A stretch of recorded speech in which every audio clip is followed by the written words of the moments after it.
بسم اللہ الرحمن الرحیم۔ السلام علیکم میرے پیارے دوستوں۔ حضرت سیدنا عبید اللہ بن سبقہ رحمۃ اللہ علیہ اپنے والد کے حوالے سے بیان فرماتے ہیں، ایک دفعہ میں انتابلس میں تھا، وہاں میں نے 3 قبریں دیکھی جو کافی اونچی جگہ پر بنی ہوئی تھی۔ قریب گیا تو ایک قبر پہ یہ اشعار لکھے ہوئے تھے، جس کا مطلب یہ تھا کہ وہ زندگی کا مسا کیسے پا سکتا ہے، جو جانتا ہے کہ اللہ تبارک و تعالی اس سے پوچھ گچھ کرنے والا اور اس کے اچھے برے اعمال کا بدلہ دینے والا ہے۔ دوسرے قبر پر یہ لکھے ہوئے تھے، وہ شخص زندگی کا مزہ کیسے پا سکتا ہے جسے پختہ یقین ہو کہ موت اسے جلد آ پہنچے گی، اس کی بادشاہت اور تکبر چھین لے گی اور اس کو اندھیری کوٹری میں ڈال دے گی۔ تیسرے قبر پر یہ لکھے تھے کہ وہ شخص زندگی کا مزہ کیسے پا سکتا ہے جو ایسی قبر کا مکین بننے والا ہے جو اس کے حسن اور جوانی کو خاک میں ملا دے گی، اس کے چہرے کی چمک دمک ختم کر دے گی اور اس کا جوڑ جوڑ الگ کر دے گی۔ یہ قبریں دیکھ کر میں بستی کی طرف آیا تو ایک ضعیف العمر شخص سے ملاقات ہوئی۔ میں نے اس سے کہا، میں نے تمہاری بستی میں ایک عجیب بات دیکھی ہے۔ اس نے پوچھا، کون سی بات؟ میں نے اسے قبروں کا معاملہ بتایا تو اس نے کہا، ان کا واقعہ انتہائی عجیب و غریب ہے۔ میں نے کہا، واقعی ایسی بات ہے تو بتاؤ، یہ 3 قبریں کن کی ہیں اور ان پہ یہ اشعار لکھنے کی کیا وجہ ہے؟ یہ سن کر بوڑھے نے کہا، اس علاقے میں 3 بھائی رہتے تھے۔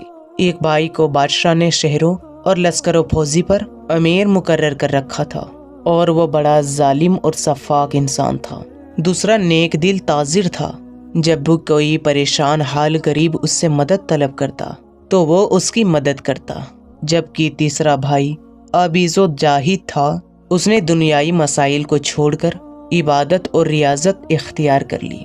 جب عابد کا وفات کا وقت قریب آیا تو دونوں بھائیوں نے کہا، پیارے بھائی، آپ ہمیں کچھ وصیت کیوں نہیں کرتے؟ عابد نے کہا، خدا کی قسم، میرے پاس نہ تو کچھ مال ہے اور نہ میرا کسی پر قرض ہے اور نہ ہی کوئی دنیاوی مال چھوڑ کر جا رہا ہوں جس کے ضائع ہونے کا مجھے خوف ہو۔ اب تم ہی بتا میں کس چیز کی وصیت کروں؟ یہ سن کر اس کے حاکم بھائی نے کہا، اے میرے بھائی، میرا مال آپ کے سامنے موجود ہے، آپ جو بھی حکم فرمائیں گے میں اسے پورا کروں گا۔ پھر اس کے تاجر بھائی نے کہا، آپ میری تجارت اور مال تجارت سے خوب واقف ہیں، میرے پاس مال کی فراوانی ہے، اگر کوئی ایسا عمل رہ گیا ہو جو صرف مال و دولت خرچ کر کے پورا کیا جا سکتا ہے اور آپ وہ نیک عمل نہیں پاتے تو میرا تمام مال آپ کی خدمت میں حاضر ہے، آپ جو حکم فرمائیں گے میں پورا کروں گا۔ عابد نے کہا، اے میرے بھائیوں، مجھے تمہاری مال کی کوئی ضرورت نہیں، ہاں میں تم سے ایک وعدہ لینا چاہتا ہوں، اگر ہو سکے تو اسے پورا کر دینا، اس میں کوتاہی بالکل بھی مت کرنا۔ اب جو چاہے بولے، آپ کی ہر خواہش پوری کریں گے کہ جب میں مر جاؤں تو میرے غسل و کفن کے بعد مجھے کسی اونچی جگہ پر دفنانا اور میرے قبر پر یہ اشعار لکھ دینا۔ یہ اشعار لکھ کر تم دونوں میری قبر کی زیارت کرنے کے لیے روزانہ آتے رہنا، شاید تمہیں نصیحت حاصل ہو۔ جب عابد کا انتقال ہو گیا تو وصیت کے مطابق اس کی قبر پر یہ اشعار لکھ دیے گئے۔ اس کا حاکم بھائی اپنے لشکر کے ساتھ 2 دن تک اس کے قبر میں آیا اور اشعار پڑھ کر روتا رہا۔ تیسرے دن بھی کافی دیر تک روتا رہا۔ جب واپس جانے لگا تو اس نے قبر کے اندر سے ایک خوفناک دھماکے کی آواز سنی، قریب تھا کہ اس کا دل پھٹ جاتا۔ خوف کے مارے وہ سر پر پاؤں رکھ کر بھاگا اور گھر پہ دم لیا۔ وہ بہت زیادہ غمگین اور خوف زدہ تھا۔ رات میں اپنے بھائی کو خواب میں دیکھ کر پوچھا، اے میرے بھائی، تمہاری قبر سے جو میں نے آواز سنی وہ کس چیز کی تھی؟ کہا، یہ جہنمی ہتھوڑی کی آواز تھی جو میرے قبر میں مارا گیا، اور مجھ سے کہا گیا، تو نے ایک مظلوم کو دیکھا اور باوجہ قدرت اس کی مدد نہ کی، یہ اس کی سزا ہے۔ یہ خواب دیکھ کر اس نے وہ رات بڑی بے چینی میں گزاری۔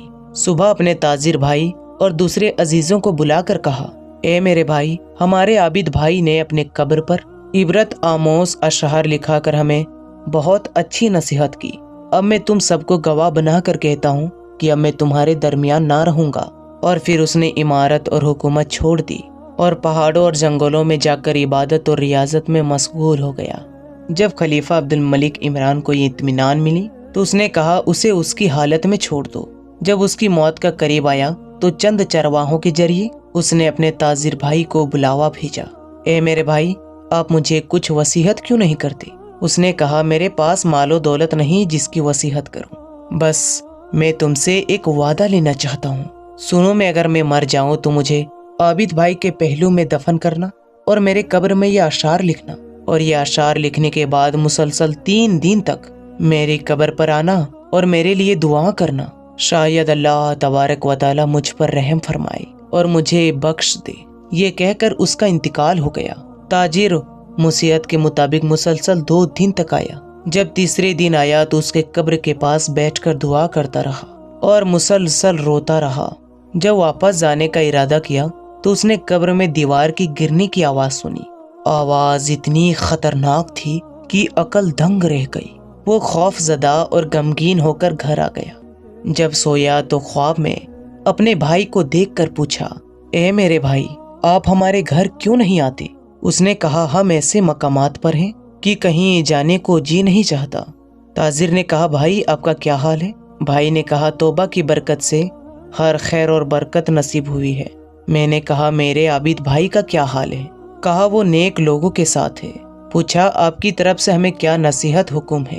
کہا، جو کچھ دنیا میں رہ کر آخرت کے لیے کچھ بھیجے گا اسے وہاں ضرور پائے گا، بس تو اپنے لیے آخرت کا ذخیرہ اکٹھا کر اور موت سے پہلے کچھ عمل صالحہ جمع کر لے۔ تاجر نے صبح ہوتے ہی دنیا کو خیر بات کہہ کر تمام مال لوگوں میں بانٹ کر اللہ تبارک کی عبادت کے لیے کمر بستہ ہو گیا۔ اس کا ایک بیٹا تھا جو انتہائی حسین و جمیل اور سمجھدار تھا۔ اب اس نے تجارت شروع کر دی اور خوب مالدار ہو گیا۔ جب اس کے باپ کا وفات کا وقت قریب آیا تو اس نے اپنے باپ سے کہا، کیا وجہ ہے کہ آپ مجھے کچھ وصیت نہیں کر رہے؟ اس نے کہا، میرے بیٹے، اللہ تبارک و تعالیٰ کی قسم، تیرے باپ کے پاس مال نہیں ہے جس کے متعلق تجھے وصیت کرے۔ ہاں، میں تجھ سے ایک وعدہ لیتا ہوں کہ جب میں مر جاؤں تو مجھے اپنے دونوں چچاؤں کے ساتھ دفنانا اور میرے قبر پر یہ اشعار لکھ دینا، اور جب تو تدفین سے فارغ ہو جائے تو کم سے کم 3 دن تک میرے قبر پر آنا اور میرے لیے دعا کرنا۔ بیٹے نے وصیت کے مطابق باپ کو دونوں چچاؤں کے ساتھ دفن کیا اور روزانہ زیارت کے لیے آنے لگا۔ تیسرے دن قبر سے پھر ایک خطرناک آواز سنی تو خوف زدہ غمگین ہو کر گھر لوٹ آیا۔ جب سویا تو خواب میں اس کا والد کہہ رہا تھا، اے میرے بیٹے، تم ہمارے پاس بہت کم وقت کے لیے آئے۔ سنو، موت بہت قریب ہے اور آخرت کا سفر بہت کٹھن ہے۔ جلدی سے سفر آخرت کی تیاری کر لو اور زیادہ راہ تیار کر لو، بس آخرت کے منزل کی طرف تمہارا کوچ ہونے والا ہے۔ جلد ہی تم اس دنیا کو چھوڑنے والے ہو۔ اس دھوکے باز دنیا سے اس طرح دھوکہ نہ کھانا جیسے تجھ سے پہلے لوگ بڑی بڑی امیدیں دل میں لیے یہاں سے چل بسے۔ انہیں عشر کے معاملے کو معمولی جانا تو موت کے وقت شدید شرمندہ ہوئے اور گزری ہوئی زندگی پر انہیں بہت افسوس ہوا۔ جب موت منہ کو آ جائے تو اس وقت کی ندامت کوئی فائدہ نہیں دیتی اور اس وقت کا افسوس قیامت کے نقصان سے ہرگز نہ بچائے گا۔ اے میرے بیٹے، جلدی کر جلدی کر جلدی کر۔ راوی کہتے ہیں، جو بوڑھا مجھے یہ واقعہ بیان کر رہا تھا اس نے سلسلہ کلام جاری رکھتے ہوئے کہا، اس نوجوان نے ہمیں اپنا خواب سنایا اور کہا، معاملہ ویسا ہی ہے جیسا میرے والد نے بیان کیا۔ میرا غالب گمان ہے کہ موت نے اپنا پر مجھ پر پھیلانا شروع کر دیا ہے۔ پھر اس نے اپنا قرض ادا کیا، قاری بارو شریکے سے معاملہ صاف کیا، اپنے دوستوں اور اہل رشتہ داروں سے معافی مانگی، انہیں سلامتی کی دعا دی۔ اس نے اپنے سلامتی کا دعا کا وعدہ لیا اور پھر سب کو یوں الوداع کہنے لگا جیسے کسی بڑے حادثے سے دشوار ہونے والا ہو۔ پھر کہا، میرے والد نے مجھ سے 3 مرتبہ کہا تھا، جلدی کر جلدی کر جلدی کر۔ اس سے مراد 3 گھنٹے تھے تو وہ گزر گئے، تو 3 دن تک ہرگز تمہارے پاس نہیں رہ سکوں گا، اور اگر 3 مہینے مراد ہے تو بہت جلد گزر جائیں گے، اگر 3 سال مراد ہے تو اگرچہ یہ ایک بہت بڑی مدت لگتی ہے لیکن یہ بھی جلد گزر جائے گی۔ ہاں، مجھے پسند ہو یا نہ ہو، موت بالآخر آ کر رہے گی۔ یہ نوجوان یہ کہتا جاتا اور اپنا مال اور دولت لوگوں کو بانٹتا جاتا۔ جب 3 دن مکمل اس نے اپنے اہل خانہ کو اور انہوں نے اسے الوداع کہا، پھر قبلہ رخ لیٹ کر آنکھیں بند کی اور کلمہ شہادت پڑھا اور اس کی روح دار فانی سے آسمان کی طرف پرواز کر گئی۔ اس کی موت کی خبر سن کر کچھ ہی دیر میں مختلف علاقوں سے لوگ جمع ہو گئے، اور آج تک لوگوں کا یہ معمول ہے کہ وہ مختلف شہروں اور علاقوں سے آ کر اس کی قبر کی زیارت کرتے ہیں اور اسے سلام پیش کرتے ہیں۔ تو دوستو، یہ تھی 3 قبروں کی عجیب کہانی۔ ہم یہ امید کرتے ہیں کہ آج کی یہ ویڈیو آپ کو ضرور پسند آئی ہوگی۔ تو پھر ملیں گے، تب تک کے لیے السلام علیکم، اللہ حافظ۔